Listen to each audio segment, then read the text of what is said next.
तो मैट्रिक हो गया, अब आगे क्या करें? ये एक ऐसा सवाल है जो बहुत से लोगों को परेशान करता है ना?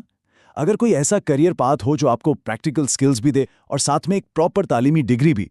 आज हम एक ऐसे ही जबरदस्त ऑप्शन पर बात करेंगे, डिप्लोमा इन इंफॉर्मेशन टेक्नोलॉजी यानी DIT, और खास तौर पर स्टैटिस्टिक्स की स्पेशलाइजेशन के साथ। मैट्रिक के बाद सही रास्ता चुनना जिंदगी के सबसे बड़े फैसलों में से एक है। लेकिन सोचें, क्या ही अच्छा हो कि कोई ऐसा कोर्स मिल जाए जो आपको IT की वो तमाम स्किल्स सिखा दे जिनकी आजकल डिमांड है, और साथ ही आपको इंटरमीडिएट के बराबर डिग्री भी मिल जाए। चलें देखते हैं कि DIT ये सब कुछ कैसे मुमकिन बनाता है। अच्छा, तो ये DIT है क्या? ये है तो इंफॉर्मेशन टेक्नोलॉजी में एक डिप्लोमा, लेकिन यहाँ एक बहुत ही खास बात है। इसे सरकारी तौर पर इंटरमीडिएट यानी ICS के बराबर माना जाता है। इसका मतलब ये हुआ कि DIT करने के बाद आपको वही तालीमी और नौकरी के मौके मिलते हैं जो एक ICS करने वाले को मिलते हैं, बल्कि उससे भी ज़्यादा, क्योंकि आपके पास प्रैक्टिकल स्किल्स भी होती हैं। आज हम DIT के हर पहलू को तफसील से देखेंगे। इसका तारुफ, दाखिले का तरीका, फीस कितनी होती है, इसमें क्या क्या पढ़ाया जाता है, नौकरी के क्या मौके हैं और मुस्तकबिल में मजीद तालीम के क्या रास्ते हैं, ताकि आप एक बेहतरीन फैसला कर सकें। तो चलें शुरू करते हैं और सबसे पहले ये समझते हैं कि ये प्रोग्राम आखिर है क्या। तो DIT 2 साल का प्रोग्राम है जिसमें 4 सेमेस्टर्स होते हैं, और इसकी सबसे खास बात यह है कि ये सिर्फ किताबी बातों पर नहीं बल्कि इन प्रैक्टिकल IT स्किल्स पर फोकस करता है जो आपको आज की कंपेटिटिव जॉब मार्केट के लिए तैयार करती हैं। अच्छा, तो अब सवाल ये है कि इस प्रोग्राम में दाखिला कैसे मिलेगा और इस पर खर्चा कितना आएगा। DIT की सबसे अच्छी बातों में से एक ये है कि इसमें दाखिला लेना बहुत आसान है। चाहे आपने मैट्रिक साइंस में किया हो, आर्ट्स में या कंप्यूटर साइंस में, आप इस प्रोग्राम में आ सकते हैं।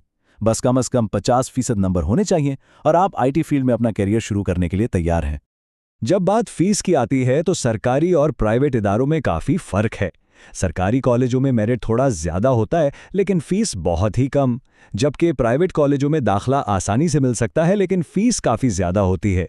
तो ये आपके बजट और नंबरों पर है कि कौन सा ऑप्शन आपके लिए बेहतर है। अब आते हैं इस प्रोग्राम के सबसे अहम हिस्से की तरफ, यानी इसका निसाब या करिकुलम। DIT प्रोग्राम को बहुत सोच समझ के बनाया गया है। पहले साल में आपकी IT की बुनियाद को मजबूत किया जाता है और फिर दूसरे साल में आपको जनरल सब्जेक्ट्स पढ़ाए जाते हैं ताकि आपकी इंटरमीडिएट की क्वालिफिकेशन भी पूरी हो और साथ में आप स्टैटिस्टिक्स में स्पेशलाइज भी कर लें। प्रोग्राम का जो पहला साल है वो मुकम्मल तौर पर IT और कंप्यूटर साइंस के मज़ामीन के लिए है।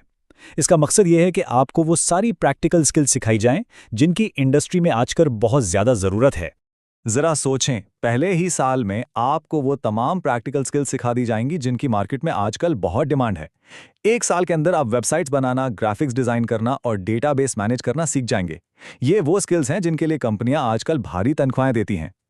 दूसरे साल में आपको न सिर्फ इंटरमीडिएट के बराबर तालीमी काबिलियत मिलती है बल्कि आप शुमारियात यानी स्टैटिस्टिक्स में महारत भी हासिल करते हैं।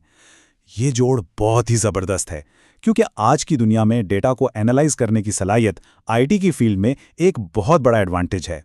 दूसरे साल में लाजमी मज़ामीन जैसे इंग्लिश, उर्दू, इस्लामियात और पाकिस्तान स्टडीज़ शामिल हैं, और क्योंकि ये स्टैटिस्टिक्स में स्पेशलाइजेशन है इसलिए आपको शुमारियात और रियाजी के भी 2-2 हिस्से पढ़ाए जाएंगे।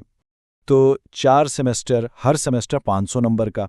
इस तरह इस 2 साला डिप्लोमा के कुल नंबर बनते हैं 2000, जो इसे एक मुकम्मल और जामा तालीमी काबिलियत बनाता है। पढ़ाई तो हो गई, अब सबसे बड़ा सवाल नौकरी का क्या बनेगा। और यही वो बात है जो DIT को एक गेम चेंजर बनाती है, क्योंकि ये इंटरमीडिएट के बराबर है। आप हर उस नौकरी के लिए अप्लाई कर सकते हैं जहां इंटरमीडिएट की डिग्री मांगी जाती है। इससे आपके लिए नौकरियों की एक वसी दुनिया खुल जाती है। जैसा कि आप देख सकते हैं, मौके बेशुमार हैं। आप सरकारी इदारों जैसे फौज में बतौर IT टेक्नीशियन, नादरा में बतौर डेटा एंट्री ऑपरेटर या किसी भी बैंक में बतौर कंप्यूटर ऑपरेटर नौकरी हासिल कर सकते हैं। और इसके अलावा फ्रीलांसिंग और ऑनलाइन काम के भी अनगिनत मौके हैं। DIT का मतलब ये नहीं कि आपकी पढ़ाई यहाँ ख़त्म हो गई, बल्कि ये तो आगे आला तालीम के लिए एक ज़बरदस्त लॉन्च पैड है। DIT के बाद आपके लिए आला तालीम के बहुत से दरवाजे खुल जाते हैं। आप ना सिर्फ IT और कंप्यूटर साइंस में आगे बढ़ सकते हैं बल्कि आप बिजनेस, कानून और सोशल साइंसेज जैसी फील्ड्स में भी जा सकते हैं। सोचें, जब आप यूनिवर्सिटी में कंप्यूटर साइंस की क्लास में बैठे होंगे तो आपके पास पहले से ही प्रोग्रामिंग का प्रैक्टिकल तजर्बा होगा जो आपको दूसरे तलबा से बहुत आगे रखेगा। आखिर में आइए इस डिप्लोमा की अहमियत और उसकी सरकारी हैसियत को एक बार फिर से वाज़ेह करते हैं। ये बात समझना बहुत ज़रूरी है कि DIT किसी आम प्राइवेट एकेडमी का डिप्लोमा नहीं है। ये Punjab board of technical education से मंजूरशुदा कॉलेजों में कराया जाता है, जिसकी वजह से इसकी एक सरकारी हैसियत है और इसे पूरे मुल्क में तस्लीम किया जाता है। तो हमने आपके सामने DIT की सारी तफसीलात रख दी हैं। अब फैसला आपने करना है कि आप एक ऐसा कैरियर चाहते हैं जो प्रैक्टिकल स्किल्स और तालीमी काबिलियत दोनों को साथ लेकर चलें। अगर जवाब हाँ है, तो DIT आपके लिए एक बेहतरीन आगाज़ हो सकता है।